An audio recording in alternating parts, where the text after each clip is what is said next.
I want you to understand something before I tell you what I saw on that tape. I want you to understand that I am not the kind of person who believes in things they can't explain. I'm not superstitious. I don't read horoscopes. I've never left a light on because of a bad feeling. I'm telling you this because what I'm about to describe, I need you to believe that it frightened me. Me, the person who laughed at every ghost story, at every campfire tale, at every friend who said they felt something wrong in a room. I was wrong to laugh. The tape arrived in a box of old equipment. I bought it in an estate sale in the fall of 2019. It was a bulk purchase, VHS decks, a reel-to-reel player with cracked housing, cables coiled up like sleeping snakes. I was furnishing a media room, vintage aesthetic. You know the kind. I wasn't paying attention to every individual item. The tape was just there, tucked between a broken VHS copy of Top Gun and a case with no label.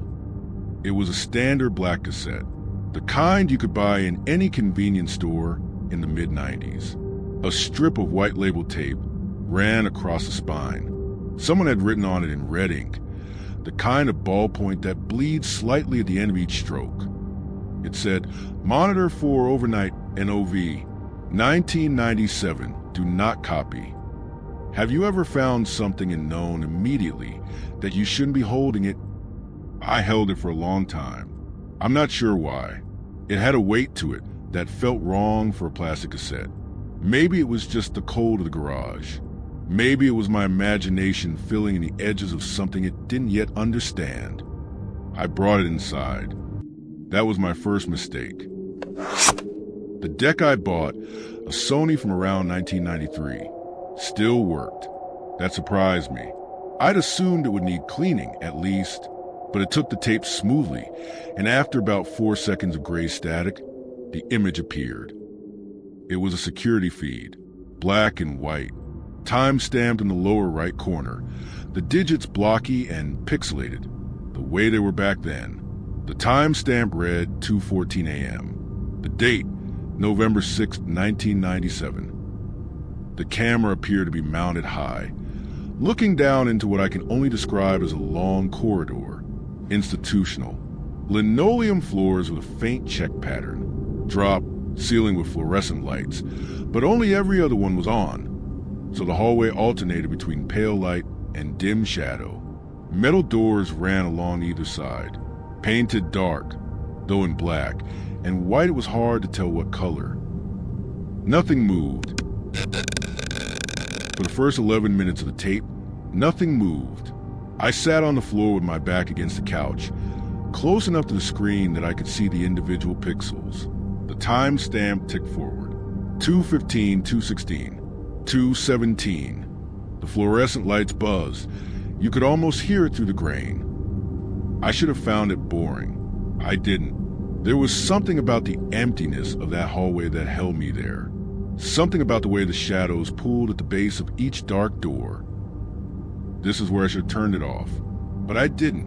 And I think somewhere inside me I already knew why. At 2:23 a.m., one of the doors opened. It opened slowly. The kind of slow that doesn't happen when someone is in a hurry or going about their business. The kind of slow that makes you think the person on the other side is listening first. Checking. A figure stepped into the corridor. This is the part that's difficult to describe. Not because nothing happened, but because of the way the figure moved. Or rather, the way it didn't. It stepped out, and then it stood completely still. Not the way a person stands still when they're waiting for something. Not like they paused to remember which direction they needed to go. It stood still the way a photograph stands still. The way a thing stands still that has never needed to move, and only moves now because it has chosen to.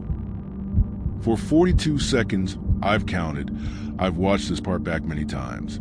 It didn't move at all. It stood in the corridor, facing the camera, and it did not move. Then it looked up. If you want to hear the rest of what was on that tape, make sure you're subscribed, because some stories I only tell once. I know that sounds simple. People look up. But when I say it looked up, I mean it raised its head with the exact precision of someone who already knew the camera was there. Not a slow survey of the room, not a search. It just raised its face to the exact angle that would have put its eyes, assuming it had eyes, directly at the lens. The resolution was terrible. I couldn't make out features. All I could tell you was that the figure was tall, wearing something pale, a shirt or a gown maybe, and that whatever was where the face should have been, it wasn't blank. There was something there. Something that the camera wasn't quite resolving. Like there was too much information on the face for those old magnetic strips to record. Have you ever watched someone look directly at you through a screen and truly felt that they could see you back? I watched the rest of the tape that night. I shouldn't have. I know I shouldn't have. But there is something that fear does to attention. It doesn't repel it. It anchors it. You become incapable of looking away from the very thing that frightens you most, because some ancient part of your brain believes that if you watch it closely enough, you will understand it. And if you understand it, it cannot hurt you. The figure remained in the corridor for 3 hours and 14 minutes. It barely moved during that time. Twice it turned its head, slowly, down the length of the hallway, scanning, I thought. Once, at 4:47 a.m., it took 4 slow steps toward the camera and then stopped, close enough that the image quality degraded further, the grain thickening, the outline of the figure going soft and almost fluid-looking. Then, at 5:28 a.m., just before the timestamp would have hit dawn, it turned and walked back through the door it had come from. The door closed behind it, slowly. The latch caught with what I imagined was a small, careful sound. The corridor was empty again, except for one thing I hadn't noticed before. There was a number above the door it had come from, stenciled in black paint. I'd missed it for the entire tape because I'd been focused on the figure, on its face, on the way it moved. But now that the corridor was empty and still again, I saw it. The number was 4, and the label on the spine of the tape, Monitor 4, overnight, November 1997. Let that sink in for a moment, because it took me a while. This tape was not a recording of a camera watching an empty hallway. This tape was a recording of whatever was in room 4 watching the camera for 3 hours and 14 minutes, without moving, without needing to. Just watching. I spent 3 days trying to identify the location. I know that probably sounds obsessive, but I need you to understand I couldn't stop thinking about those doors, the checked linoleum, the figure. I felt like I owed a name, like naming the place would give me some control over what I'd seen. There's a particular kind of horror that comes not from violence, not from blood, but from the sense that something's been watching without your knowledge, that it watched long before you discovered it, that your discovery changed nothing about its behavior. I found the building. It took reverse image searches, local newspaper archives, a posted question on a true crime forum I'm not proud to have visited, but I found it, a privately operated residential care facility in upstate New York. It had operated under several names during its lifetime, but during the late 1990s, it was called Hargrove House.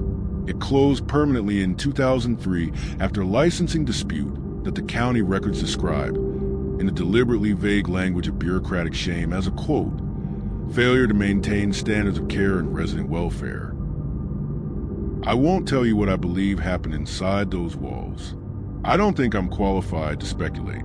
What I will tell you is that Hargrove House served a population of long-term psychiatric residents, people who, in many cases, had no family advocating for them, no visitors, no one watching.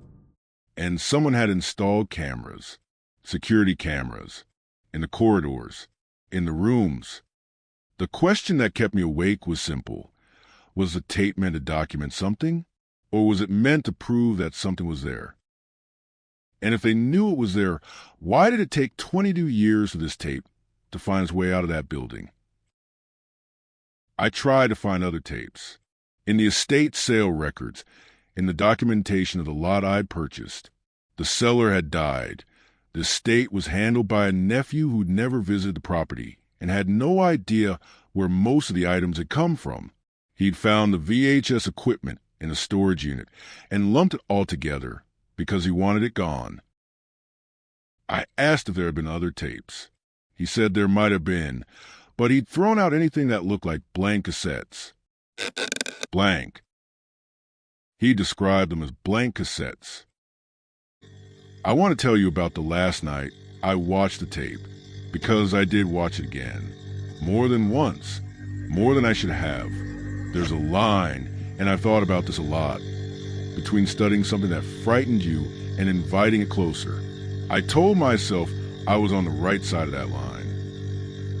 I don't think that anymore. The last time I watched it, I noticed something I hadn't in any previous viewing. At 3:41 a.m. on the tape, the figure in the corridor turned its head toward one of the other doors, not room 4, but a door further down the hallway, to the left of frame. It held that position for a long time, long enough that I found myself leaning forward, straining to see what it was looking at. There was nothing there, just a door, closed, unremarkable. But then I noticed that the timestamp was frozen. 3:41 a.m. The seconds weren't moving. In every other portion of the tape, the timestamp ticked forward normally. I confirmed this. 1 second per second, the way it should. But in this moment, this specific moment where the figure was looking at that other door, the clock had stopped. It stayed frozen for 49 seconds. And then the figure turned back to face the camera, and the clock started again. I want you to think about what that means. I want you to really think about it. A security camera's timestamp is generated by an internal clock. It runs independently of the recording. The only way it stops is if something interferes with the camera directly, not with the tape, with the camera. Whatever was in that corridor could touch the camera, or could touch something in the air around it. And whatever was looking at in room 4 and in that other door down the hallway, it looked at those things the way you look at something that you own.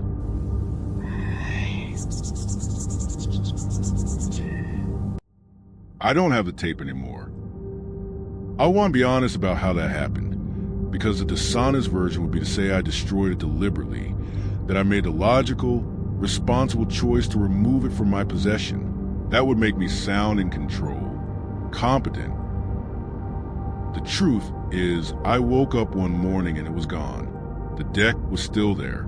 The cord, the remote I never used. Everything exactly as I'd left it. But the tape was gone, and no one had been in my apartment. And I live alone, and I checked every room twice. I've thought a lot about where it went. I've thought about those other tapes that the nephew threw away, the ones he described as blank. And I keep coming back to a question I can't shake. What if this tape was always meant to circulate? What if the whole point, the whole reason someone labeled it, kept it, buried it in a box of junk in the estate sale, was so that it would find someone like me, someone who would watch it all the way through, someone who would notice the figure, study it, look at it long enough and closely enough that something in the watching becomes a kind of invitation?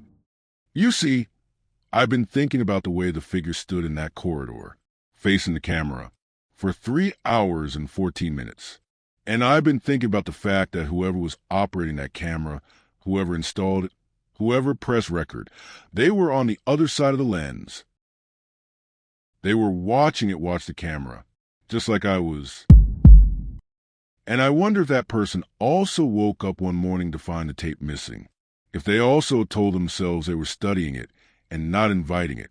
If they also found themselves cataloging the details of the corridor at 3 a.m. when they should have been sleeping. If they also eventually started to feel watched, not by the tape. Not anymore, because the tape was never what you needed to find.